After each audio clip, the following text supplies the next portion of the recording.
Estamos aqui neste estúdio nave agora para falar de sustentabilidade, até porque é um tema que está na ordem do dia, por diversas razões, por questões políticas, lá está.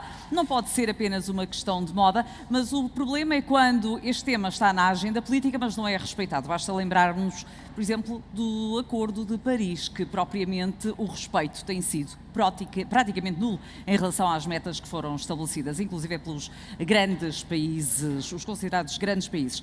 Mas, tendo em conta várias das soluções que têm sido adiantadas em busca da tal sustentabilidade, desde a energia dos carros elétricos, dos aviões elétricos, agora há também a questão do hidrogénio. É precisamente esta a temática que vamos ter a partir de agora. Vamos ter aqui um painel que vai ser moderado pelo João Maia Abreu, a quem chamo desde já ao palco.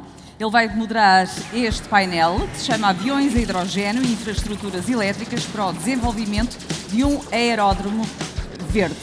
João Maia Abreu, que está aqui. Olá, João. Olá, Cristina. Podes sentar, obrigada. Evert Janfeld, cofundador e CEO da eFlight e da IDEC. Welcome. You can sit over there, please. Laura Lipcioni, Aviation Business Development da Eaton. Hello, welcome. E Alexandre Alves, administrador e diretor-geral comercial da Sevenair Group. Boa tarde, bem-vindo, bom trabalho a todos. Obrigado. E que este debate seja proveitoso. Muito obrigada. Obrigado, Cristina. Welcome. We're going to do this panel in English, and thank you all for coming. Laura, I'm going to start with you with a very difficult question. What is it about eFlight? When is it going to happen? Is it a near future? We've been talking a lot of it for the past decades. Is it a reality still that we see it? First of all, very happy to be here. Yes, let's say we are in electric aviation about 10 years back, like when we were 10 years ago with automotive, so with cars. So in truth, not a lot can be seen yet, but a lot is being done. So behind the curtains, there's a lot of work, a lot of startups that are investing millions and billions. And today, what you see is the beginning of electric aircraft and electric aviation, which is dedicated to what is called the general aviation. So anything that goes from flight schools, private aircraft, the general aviation that is not commercial yet, which is a great test bed for the aviation in general, for electric aviation. And this is where companies such as the one I work for, Eaton, are investing their time into making the initial infrastructure for the electric aircraft. So we do charging infrastructure, so any standardized charging infrastructure for electric planes.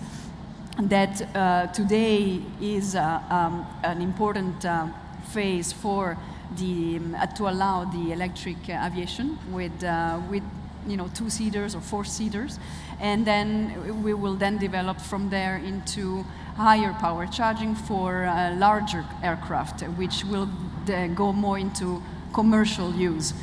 Today there's no commercial use. There is one aircraft today that is certified by EASA, which makes the market still quite small, but the amount of experience that we can gain from this is huge. And this is why there are panels like this that are really interesting for those who are not yet in the industry, that to really get the hands-on experience that we're making in order to see how it is going to evolve. It's definitely the future. It's already the present. It's not going to be for any aircraft. There's going to be a limit for sure about electric aviation. There will be, hydrogen applications in the future. We estimate, market estimates that the electric, or let's say pure electric, will be limited to maybe about 20-seater, and then from then onwards will be hybrid. But let's say between 2 and 20 seats, there can be a full electric mobility.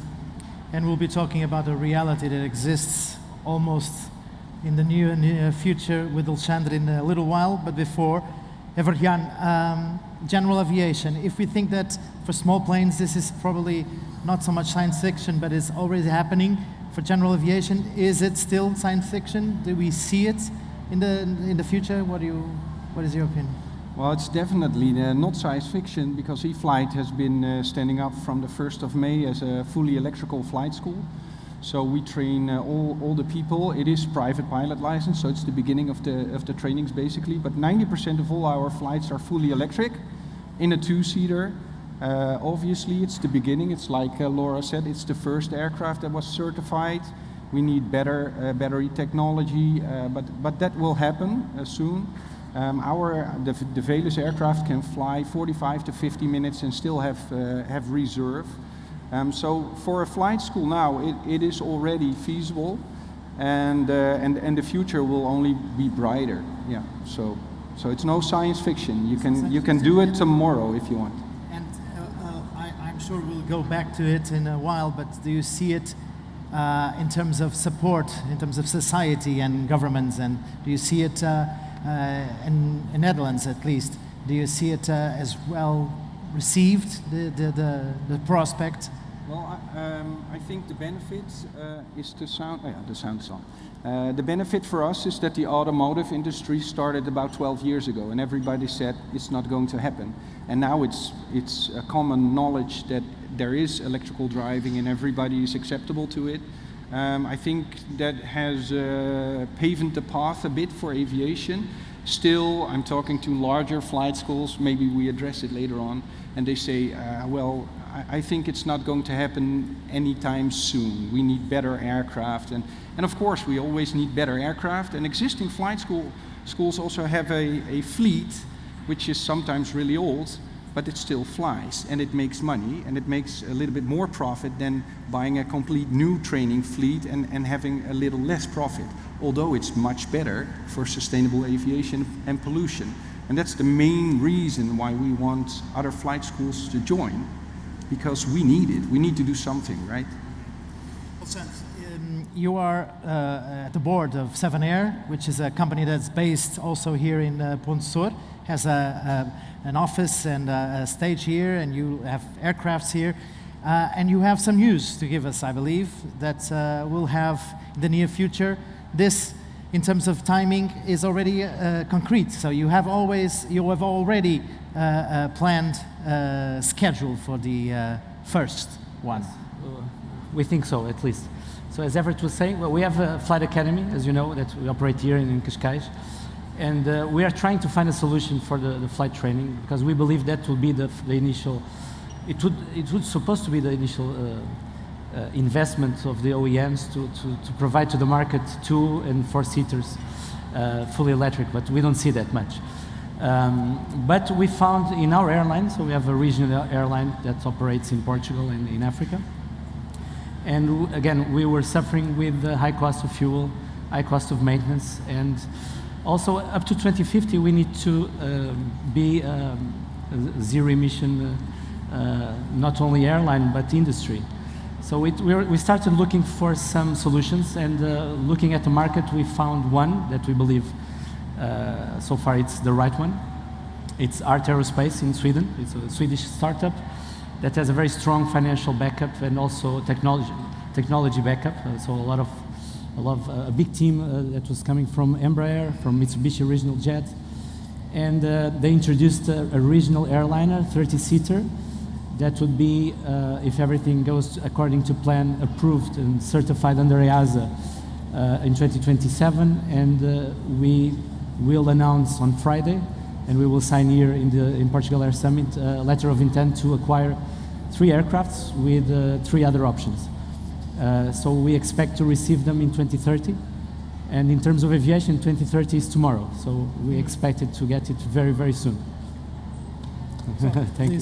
These are good news, and but of course, and we have to have more than that. So in terms of capacity, infrastructure capacity, what is being planned, designed on your head end? That's one of the issues, right? So first issue was to find an aircraft that would suit our kind of operation, and with the ES30 from Aerospace, we can fly up to 200 kilometers fully electric. It's an hybrid aircraft, not a full electric, so we have a small turbine that can use sustainable aviation fuel that can support us to extend the range up to 400 kilometers. That would suit our kind of operation. Would be always 100% electric because we fly small routes. So we solved that part. The second part is, okay, we have the aircraft, but how can we charge it? And that's one of the main issues. There is no infrastructure at this stage. Sorry? What's the issue? So the issue is how will we charge the aircraft? So we need to have an infrastructure that in all the airports or aerodromes where we operate that can supply that, like in the cars. So you buy an electric car, but then you cannot drive it because you cannot charge it on a long-haul road trip. With the aircraft, it's the same. So if we buy the aircraft, we need to operate it, and to operate it, we need to charge it on the airports where we are. So this is something that needs to go in parallel. Now the infrastructure costs, it's a high investment. There are solutions. We believe that there is already, as you know, a carbon tax that all the passengers pay, that in Portugal represents 50 million euros per year, that could be used to invest in infrastructure, precisely. And so that's the kind of support I believe the airports are looking for, because it will be an heavy investment at this early stage. What kind of feedback do you have from government in Portugal, basically? Well, actually, we have this conversation with the Portuguese government several times, and they are very open to support the industry.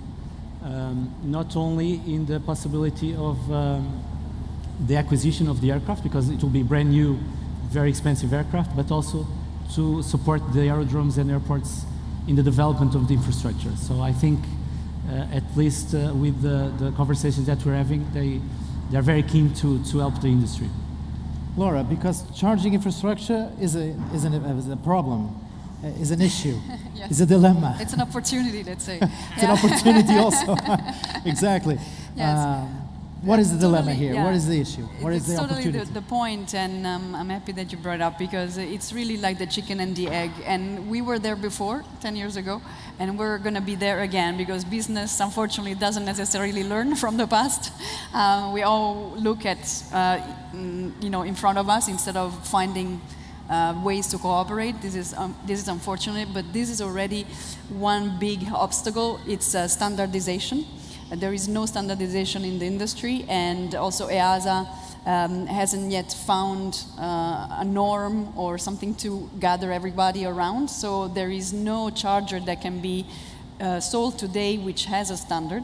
The way that we have done it is by partnering up with the only provider, the only OEM, which is Pipistrel, and we have made the EASA approval thanks to the fact that we have developed a charger that charges the Velis Electro. However, that is not yet a standard.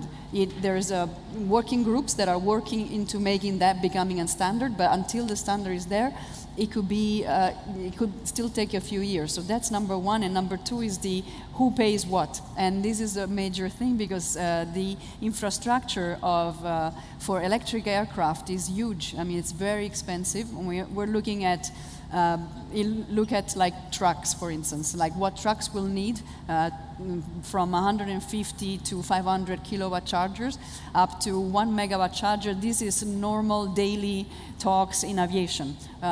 Today we deliver 22 kilowatt chargers. Tomorrow there will be 44 kilowatt chargers and so forth, but the big call will be on those megawatt charger, and then who will pay for that infrastructure? It's not only the charging station, it's the actual installation, bringing that much energy. Where does that energy come from, and how do we assure that it is renewable? It goes even back with the production of energy for this specifically, right? So it goes even back. So it's all line of...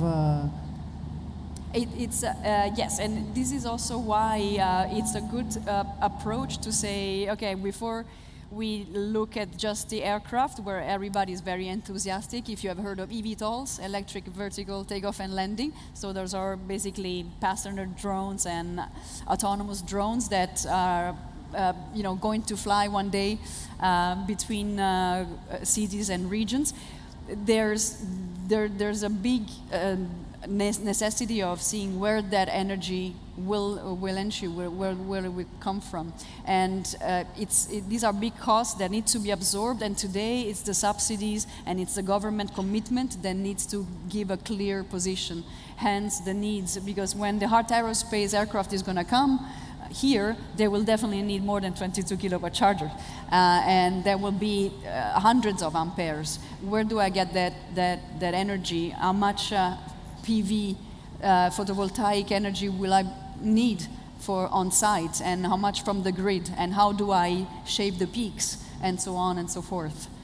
And government support and taxation could be a way out to invest and to make this a reality, in your opinion? Yes, absolutely. And this is also why, grants, for instance, they're also a great way to start projects like we did together with Everjan in Portugal Airport in the Netherlands, that allows to have what we call airport as a grid. So it's a whole ecosystem where you look at the energy production, energy management, smart management, and energy storage when production is not needed, and then energy distribution. But it's a costly effort, and airports alone cannot sustain that effort. In terms of flight schools, and in terms of how this, because basically it's all about mentality, not only about money, of course, and cost, but mentality plays a great deal in this. So, is the flight schools are the spots where people can be, alerted to this and be, energy wiser in terms of new trends, how we should do it in the future? Is it a good hotspot, so to say? Yeah, I guess so. And it's like Laura said, it's the chicken and the egg, and we're the chicken because it can fly, but we still need the egg. In Teugen, E-Flight has also built a new company. It's called EDEC. We acquired the building, and we got hold of an European COVID recovery fund. And basically, with that fund, we can build an e-campus in which 10 startups do sustainable aviation. So all companies and universities that support sustainable aviation are housed within our building. But also we managed to get the funding for 500 solar panels on the hangar. Eaton is delivering the storage system for all the electricity, and we're tying the knots with the automotive chargers, but also with the future aircraft chargers. And all that together is a microgrid, and the EU support is meant in such a way that if we get it done, and it should be done by the summer of 23, it's like a proof of concept, because we as E-Flight, we see that people have to see it before they believe it, or they have to fly in the electrical aircraft and see, okay, it's really feasible to start now. So you need to show it, and if you are on an airfield and you have a project like this, it attracts a lot of people and a lot of companies. So we just want it to happen on more locations. So E-Flight is actively searching for connections to other flight schools, because we think you can already start by making your initial flight training more sustainable. You can start today. Is it perfect? No, it's not, but you can start at least. But also to bring the infrastructure we have together with Eaton, just to show people we can do this. And we know the training section is only 2% maybe of the total aviation pollution, but still it's 2%. And it can be done now. Hard aviation, they will fly in 2030, but today we can start by making the training and the infrastructure. And like Alexandre told us, 2030 is tomorrow, or even 2050, so we need to start. Because you both have flight academies, so you know exactly what this is about in terms of, doing it in a small scale, so per se, and start from there.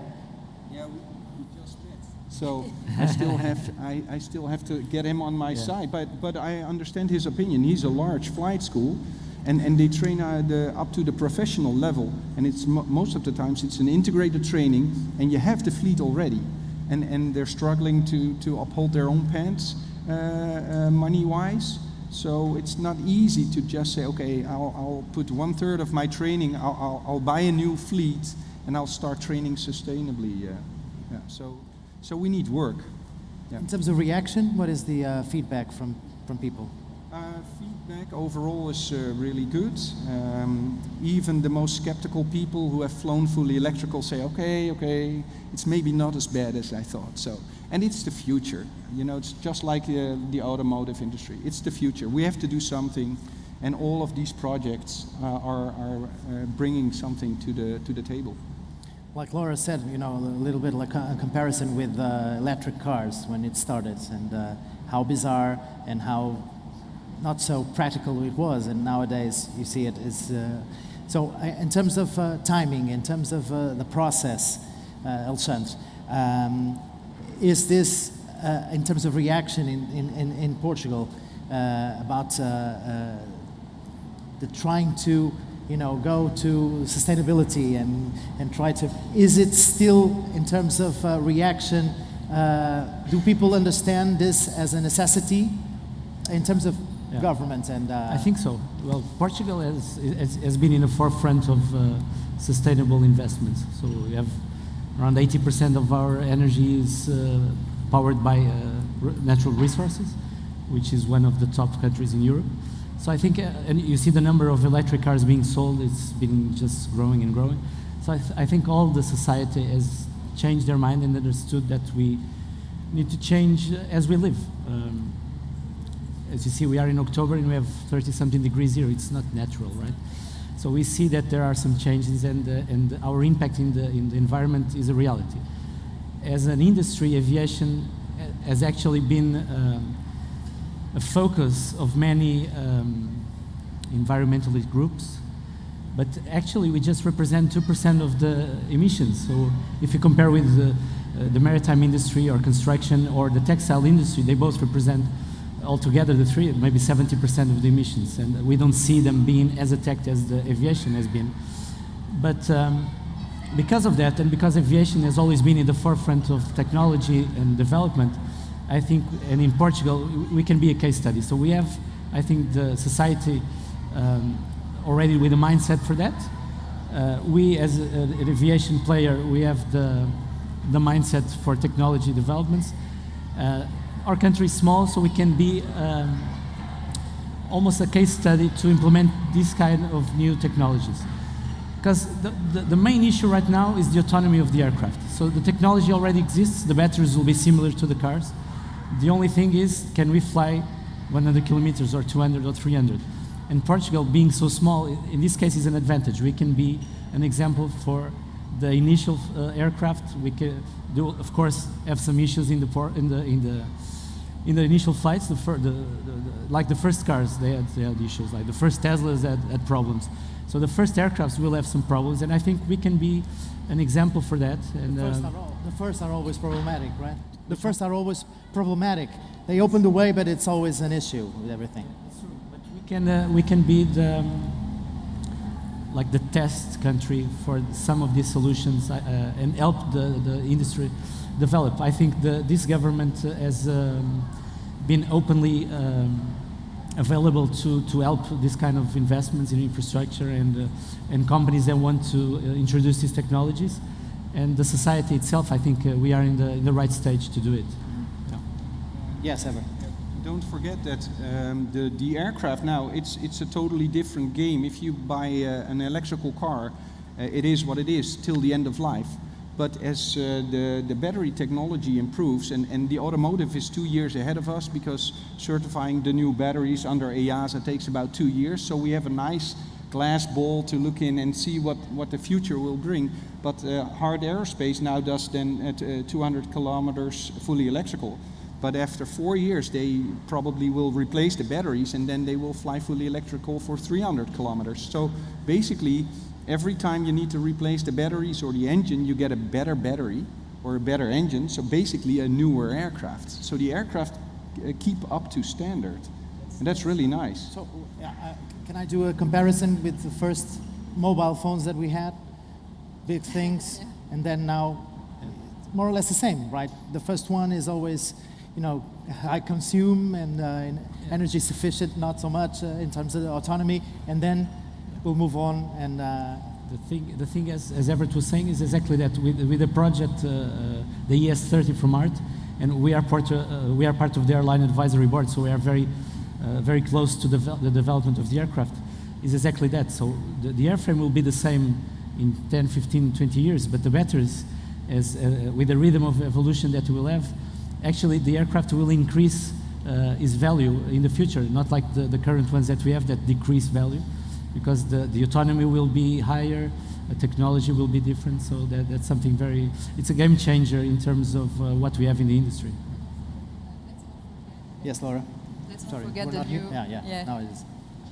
There's also a new business that's going to be attached to it, which is really interesting for regional airports that have been a little bit left behind, due to the advancement of aviation, the low-cost aviation, etc.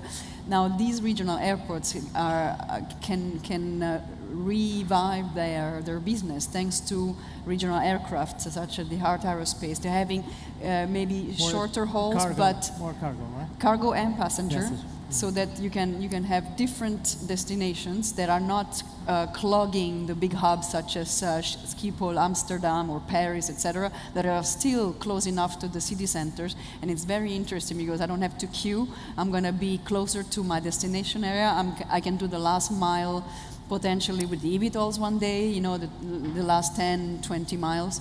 But these regional 50 to 300 or 400 kilometers, they can easily be done with a full electric plane or a hybrid plane, and in airports that have not anymore been used for a while. And helpful in the regional commerce also. So in the liaison in the country, between regions. So it's more cost efficient also in terms of mainly in cargo. I imagine. I don't know if I'm. They say that in Europe about 2,200 airfields, existing airfields, get enclosed by the smaller aircraft. Because we fly smaller aircraft, we need shorter runways. So also the regional and the smaller airports get accessible. So the point-to-point travel, the secondary travel is almost none, and the point-to-point travel will be the way to go. And it's also sustainable if you don't need a taxi afterwards, but you're almost where you want to be. So all those airports get to benefit from the new way to travel. Mm-hmm. In terms of European Union, do you believe that all countries more or less are at the same velocity, are all going in the same direction? Or do you believe... Definitely not. you're not European Union, because you're England, Britain, right? You're in the United Kingdom. Actually, Switzerland, yes. Switzerland, sorry, yeah, of course. The company but not European Union. But in terms of Europe, is there a different velocities, different... Yeah, there are countries that, I don't know if you want to... Yeah, there are countries that are definitely ahead. If I look at the Netherlands, Switzerland, there's France that is very much pushing. The French Federation of Aeronautics is pushing. They bought 6 electric airplanes, and there's definitely more conscience about this. There's also a large general aviation spectrum and conscience there. Portugal was, to my surprise, I'm happy that I got into the radar, and I can see that there is a big push from the government side and from the local players to really push and become the first players in the field. And otherwise, others are really behind still. There are some limits, there are some non-believers. So it's going to be a matter of catching up for the others. So the pioneers are always first, maybe the ones who suffer most, and then paving the way for everyone else. And then in 5 years' time, they'll be catching up. So yeah, the next 4 or 5 years are still going to be. Everything will be more. It's going to be a bit more. The differences will couple come. of more 2-seaters, 4-seaters from other aircraft. The main blockage is really certification. This is where Pipistrel has done really something right. They started 6 years ago, and they've been able to really come before anybody else. They opened the way because they did the first type certification with an electric propulsion. But now other companies are finding the same kind of obstacles. EASA and FAA in the United States are not ready. They don't know much yet about electric aviation. So everybody has to get. It's like in the 1930s or 1920s with the first aircraft, right? And how can we accelerate, Jan? Because Laura was talking about that and how probably things will go up. But how can we put things in motion? Well, there needs to be an incentive for operators, but also for airfields to invest, but also for the people. In the future, it should be possible to travel for less money by air when you have fully electrical aircraft, right? Because they don't cost as much energy-wise, supposedly. Also, maintenance should be less. So the ticket pricing should become lower for fully sustainable aviation. If you opt as a passenger to maintain your flights in a fossil-fueled aircraft, you have to pay more tax, I guess, and the tax needs to be used to accelerate the innovation. So it's not going to happen by itself. We need the governments, we need EASA, Europe, we need funding, but we also need companies that are willing to take a gamble, maybe, right? Because you're opting for something you don't really know yet, but you feel the urge, and we need more of those. And for us, we just need to show ourselves more. We need to go to different places, go to panels like this, conferences. We need to spread the word. And we need some believers, ambassadors, who are willing to put it out there. You heard Alexandre talking about his experience in Portugal. Do you find the same experience in the Netherlands in comparison? How do you see it in different countries and different realities? Well, in the Netherlands, the uncontrolled airspaces, they don't have much money to invest. So we're trying, as a flight school, we're trying to get the government so far that they provide funding to all the regional airfields to at least have the infrastructure there so we can fly somewhere. Nowadays, if we have a network of chargers, our own chargers, we put them on the different airfields close by, and so we fly our navigation flights, but it needs to be far more solid. And there, in Holland, it's always a matter of small numbers, right? So if you buy an electrical car in Holland, you get tax deduction. If I buy an electrical airplane, it's actually 20% more expensive than the fossil-fueled sister model of it. So I ask for tax deduction, but there are only a couple of operators in Holland operating small aircraft. So the government doesn't listen to a group of maybe 100 pilots. They do listen to all the people that drive in cars, and those are millions. So yeah, it's hard, but it's inevitable. In terms of media attention? Well, luckily we have a great marketeer, and you see it works. You really need it, now more than ever. Yeah. Because conscious society comes also from media and from how things are being presented. Some people are really reluctant to get into an electrical aircraft, let alone the eVTOL later on, and not the non-piloted aircraft. Imagine that the technology is already there, but who will get into an air taxi when there's no pilot in front, right? So we need to work on that as well. That's even tougher. Well, Sam, in terms of media attention in Portugal, what do you believe is, are people aware?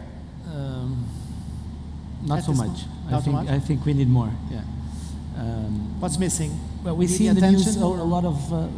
Well, we've been talking about energy, especially in the last few months because of the war in Europe, prices going up. So we need to save energy, but okay, we can invest in renewable energy, and we have the conditions for that. And I saw that when we announced that we were buying electric aircrafts, a lot of people said, well, we have to save energy. Why are you spending electricity on the aircraft? We need to change that mentality. So the media can help a lot. Spreading the word, explaining that the technology is here. We can use 100% renewable energy to produce it, and it will be a zero emission, almost zero noise aircraft. Cost of operation will come down exponentially, so we're talking about maybe 50 to 60% lower. So the mobility of the people will increase also exponentially. So we're talking about making less mile flights that today are done by car. Imagine a flight from Lisbon to Castelo Branco or to Guarda or whatever, to be a short flight, a very cheap flight, and with no emissions. So I think the media would be a very interesting ally that we would need to spread the word and sell that the technology is here, it's a reality, and we need to expedite it. And sometimes people are confused also about the electric and the hydrogen. Yes. Hydrogen is also a topic on our panel. Yeah, it's true. But is this? They are, you know. Well, no one precludes the other, so it's different. A two-way direction. The hydrogen projects that we see, for example, from Airbus or Embraer, we're talking about larger aircraft. because the problem with the aircraft is the weight of the batteries. So to power up a large aircraft, we need a lot of batteries.